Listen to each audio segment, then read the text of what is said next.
주님과 함께하는 것 사람이 교회.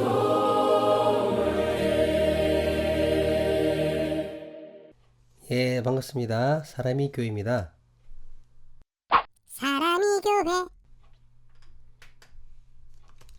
오늘은 로마서 3장 9절에서 18절까지의 말씀으로 인정하세요, 죄인입니다 라는 제목으로 함께 이제 말씀을 나눠보려고 합니다. 바울은 로마서 2장에서 그 유대인이나 헬라인이나 모두가 하나님의 심판 아래에 있다는 사실을 말했었습니다. 하나님의 율법을 맡았고 할례를 명령받은 유대인입니다. 하지만 그렇다고 할지라도 하나님의 뜻에 따라 행하지 않는다면 그들 역시 하나님의 진노를 피할 수 없습니다. 그리고 이방인을 상징하는 헬라인은 애초에 하나님께 받은 율법도 없고 할례도 모른다라는 핑계를 할 수 없음도 이야기했었습니다. 그러면서 3장에 들어서면서 오직 하나님만이 선하신 분이심을 고백합니다. 유대인이나 헬라인이나 아무도 선할 수 없다는 것이죠. 오늘 본문인 3장 9절에서 18절까지의 말씀은 이를 더욱 확장하고 명확하게 설명하고 있습니다. 먼저 본문 9절 상반절 말씀입니다. 그러면 어떠하냐? 우리는 나으냐? 결코 아니라. 사도 바울은 그 앞장에서 유대인이나 헬라인이나 모두 죄 아래 있다고 선포합니다. 그런 후에 우리는 어떠하냐 하며 이제 질문을 합니다. 여기서 우리는 누구를 가리키는 것일까요? 정황상 본문의 우리는 예수님을 믿는 그리스도인들을 나타내는 것으로 보는 것이 타당합니다. 그러니까 바울을 포함한 당시의 크리스천을 말하는 것이죠. 유대인이나 헬라인과 비교해서 그 그리스도인은 좀 나은가 하는 질문을 하는 것입니다. 아니라는 말이죠. 율법을 맡았던 유대인들이 율법을 맡았다는 사실만으로 결코 스스로 선할 수 없습니다. 이것은 복음을 가진 그리스도인도 마찬가지란 말입니다.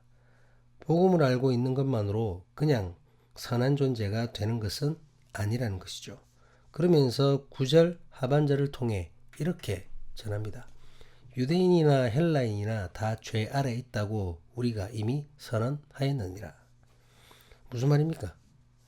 이미 모든 인간은 다 죄 아래 있다는 것을 명명백백하게 선언했다는 것입니다. 유대 사상에 의하면 이 세상 모든 인간은 오직 두 종류뿐입니다. 어떤 종류죠? 유대인이 아니면 이방인일 뿐입니다. 세상에는 하나님의 선택을 받은 유대인이 있고 그리고 나머지는 모두 이방인일 뿐입니다. 이방인의 대표성을 헬라인에게 부여한 것이죠. 그렇기 때문에 유대인이나 헬라인이나 모두 다 죄 아래 있다는 것은 세상의 모든 인간은 다 죄 아래 있다는 말입니다. 그 안에는 당연히 그리스도인들도 포함되어 있습니다. 그렇기 때문에 복음이 필요한 것입니다. 그렇기 때문에 사도 바울은 우리가 다음 시간에 나눌 로마서 3장 23절, 이 로마서 3장 23절을 통해서 이렇게 분명하게 선언하고 있는 것입니다. 모든 사람이 죄를 범하였음에 하나님의 영광에 이르지 못하더니. 바울은 세상의 모든 사람, 유대인과 헬라인, 그 속에 포함된 그리스도인들조차 전부 죄 아래, 죄죠, 죄. 이 죄 아래 놓여 있음을 선언합니다. 그리고 그 사실을 구약 말씀을 인용하며 더욱 확정합니다. 본문 10절 말씀입니다. 기록된 바 의인은 없나니 하나도 없으며. 어디에 기록된 바를 말하는 것입니까?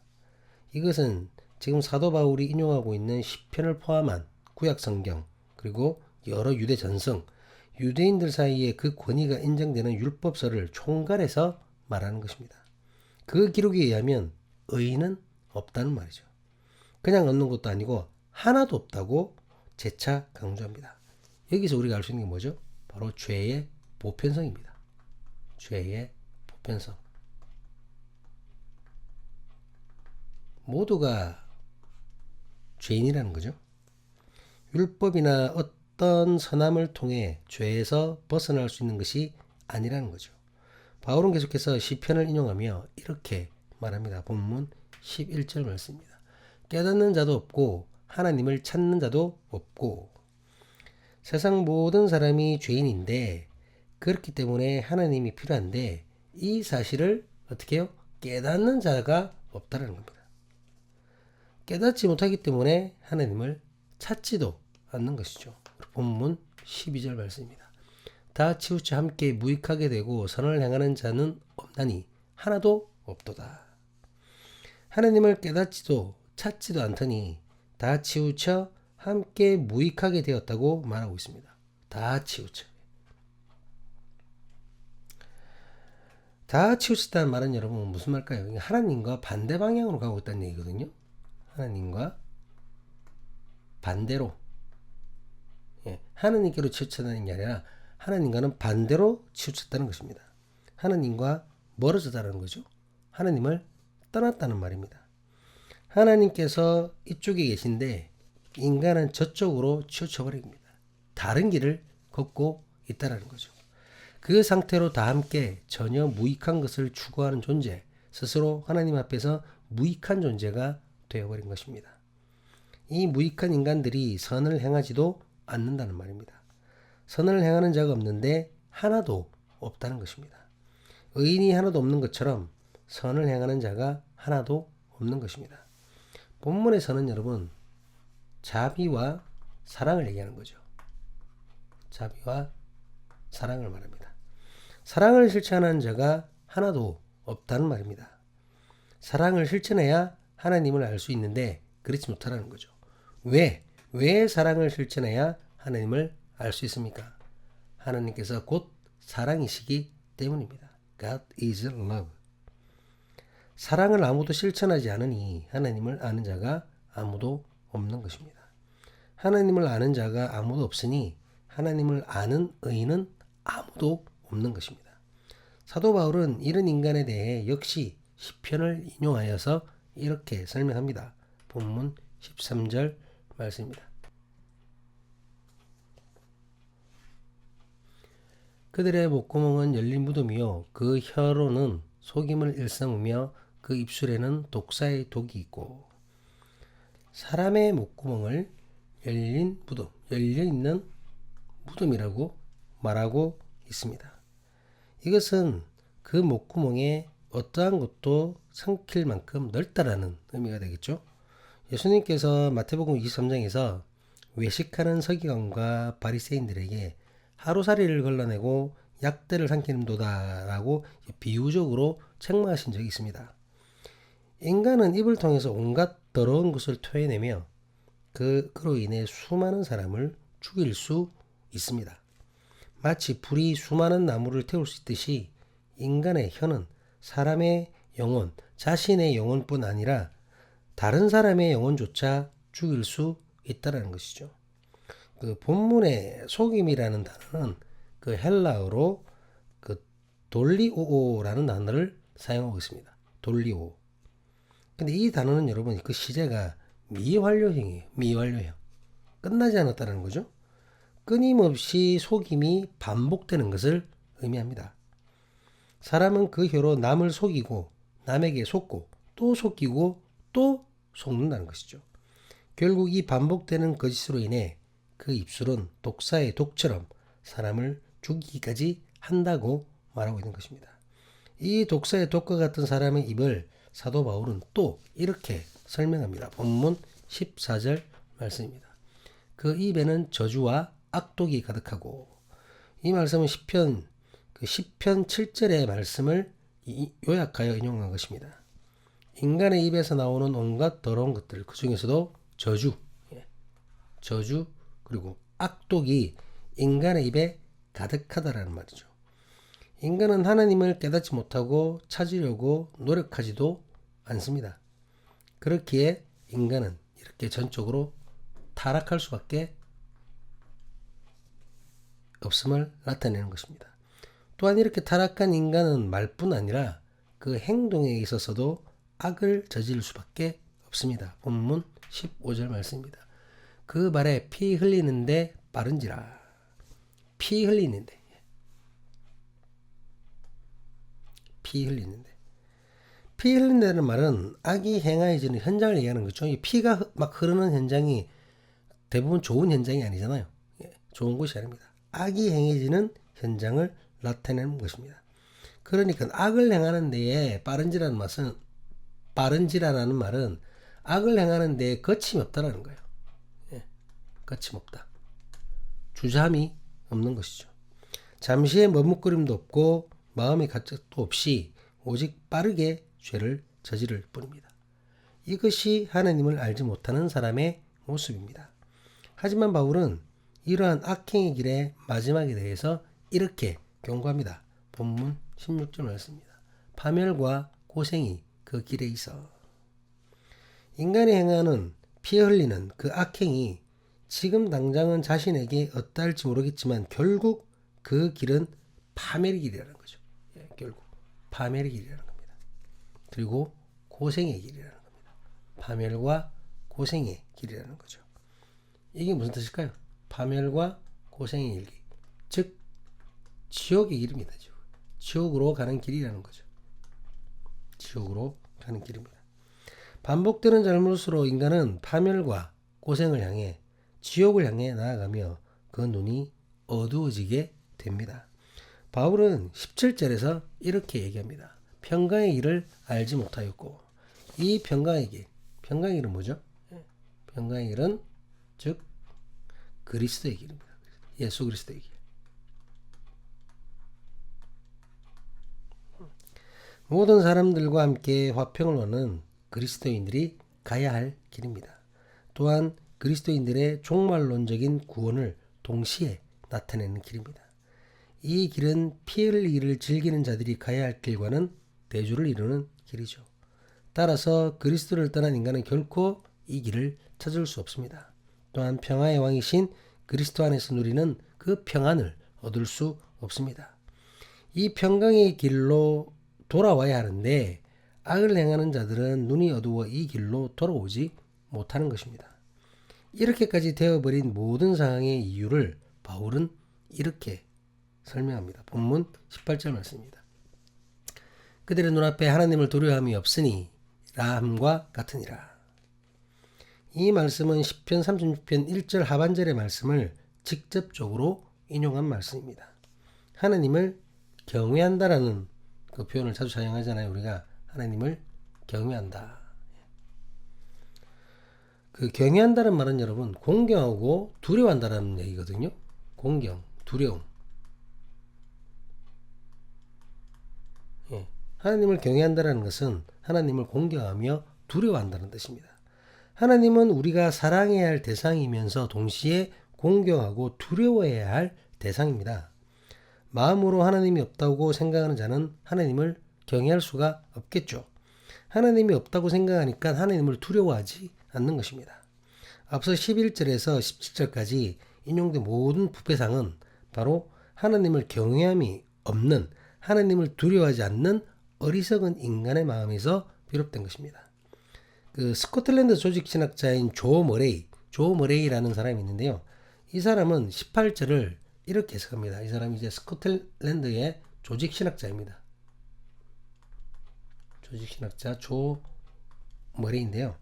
이 사람이 이제 18절을 로마서 본문 18절을 어떻게 해석을 하냐면 하나님에 대한 경외심이 없다는 것은 하나님께서 우리의 생각과 그 평가의 중심부에서 제외되었을 뿐 아니라 우리의 그 계산 속에서도 사라지고 말았음을 의미한다. 무슨 말인가 이해되시죠? 하나님을 향한 경외심이 없는 것으로 하나님을 상급은 물론 징벌과도 전혀 상관없는 존재로 인식한다는 거죠. 우리를 벌 주실 분도 아니고 우리에게 상을 주실 분도 아니라는 겁니다. 심판자가 아니라는 뜻이죠. 또한 종교개혁자인 그 칼뱅은 또 이렇게 얘기합니다. 프랑스 사람이죠. 하나님에 대한 경외심은 우리의 사악함을 견제하는 굴레이므로 그 경외심이 사라질 때 온갖 종류의 방탕한 생활에 거침없이 탐닉하게 된다. 하나님을 향한 두려움, 하나님을 향한 경외심 때문에 인간의 사악함이 어느 정도 견제가 되었습니다. 무서워하니까, 두려워하니까 악을 저지르지 않게 된다는 거죠. 어느 정도. 그런데 하나님을 향한 두려움이 사라진 인간은 그 악행을 무엇으로도 막을 수 없다는 말입니다. 성경은 하나님을 경외하는 것, 즉 하나님을 공경하고 두려워하는 것이 하나님을 진실로 섬기며 사랑하는 것이라고 가르치고 있습니다. 경외하는 것이 하나님을 사랑하는 것이라는 거죠. 그리고 그러한 자가 참된 하나님의 자녀라는 것입니다. 그렇다면 우리가 왜 하나님을 경외해야 합니까? 그냥 사랑하면 되지. 그렇지 않나요? 왜 두려워해야 하나요? 그것은 모든 인간이 죄인이기 때문입니다. 죄인이기 때문입니다. 우리가 죄인이기 때문에 심판자이신 하나님을 두려워하는 것이죠. 그렇지 않습니까, 여러분? 저는 직접적으로 재판을 받아본 적이 없는데 재판관이 판사가 앞에 있으면 그 사람 똑같은 사람인데도 무서워하잖아요. 왜냐면 그 사람한테 우리의 형량이 달려있기 때문에. 우리가 죄인이라는 인식이 있다면, 하나님이 심판자라는 인식이 있다면 주님을 당연히 두려워하겠죠. 우리가 죄인이기 때문에 심판자이신 하나님을 두려워하는 것입니다. 죄인이기 때문에 심판자의 판결이 우리를 기다리고 있음을 기억해야 하는 것이죠. 현재 우리나라는 그 12.3 불법개혁, 내란, 친위 쿠데타에 관련된 재판이 한창 진행되고 있습니다. 특검에 의해서 구형된 범죄도 있고 그 중에는 판사가 이미 선고한 범죄도 있습니다. 2심, 3심을 거쳐 형이 확정되면 미친 칼춤으로 광란의 밤을 만들려고 작당했었던 그 작자들, 그 악당들에게 그들은 벌을 받으며 그 죄값을 다 치러야 합니다. 마찬가지입니다. 하나님께서 심판자로서 죄인인 우리에게 그 선고를 이미 내리셨습니다. 죄의 삭은 사망이죠. 이제는 두려운 마음을 가지고 그 선고에 따라 믿음으로 주님의 말씀을 하나하나 실행하여야 합니다. 그렇게 하면 우리의 죄를 도말하여 주신다고 약속하셨습니다. 그렇기 때문에 우리는 심판자이신 하나님의 뜻을 깨닫고 온전히 찾고 두렵고 떨리는 마음으로 그것을 실천해 나가야 하는 것입니다. 중요한 것은 이 모든 것이 내가 죄인이라는 인식에서부터 시작된다는 것입니다. 내가 죄인이라는 것을 바로 알고 인정해야 하나님의 선고도 인정되는 것이고 그 선고대로 행할 수 있는 것이죠. 인간이 죄인됨을 인정하지 못한다면 하나님을 향한 두려움, 경외심도 가질 수 없습니다. 하나님이 없다고 말하며 저주와 악독으로 파멸과 고생의 길을 걷게 될 뿐입니다. 사랑하는 사람의 교회 신앙 공동체 여러분, 의인은 없습니다. 하나도 없습니다. 하나님의 기준에서는 너무나도 당연한 사실이고 인간의 기준으로 보아도 완전한 의인은 없습니다. 내가 죄인임을 인정하고 고백하는 것이 내 자존심을 상하게 하고 나 스스로를 낮추고 추하게 만드는 것이라고 생각하십니까? 결코 그렇지 않습니다. 주님 앞에서 내가 죄인임을 고백하는 것, 그것이야말로 참된 용기이며 내가 진정으로 살 길임을 기억해야 합니다. 내가 참으로 높아지는 것임을 잊지 말아야 합니다. 우리는 죄인을 부르러 오신 예수님이라고 고백합니다. 이 말씀을 더욱 정확하게 표현하면 자신이 죄인임을 인정하는 자를 부르러 오신 예수님이라고 표현하는 것이 더 정확합니다. 우리는 이 사실을 기억해야 합니다. 이 사실을 기억하고 하나님의 진정한 자녀가 되어 죄에서 자유를 얻는 사람의 교회 한 사람 한 사람이 될 수 있기를 주님의 이름으로 간절히 간구합니다. 기도하시겠습니다.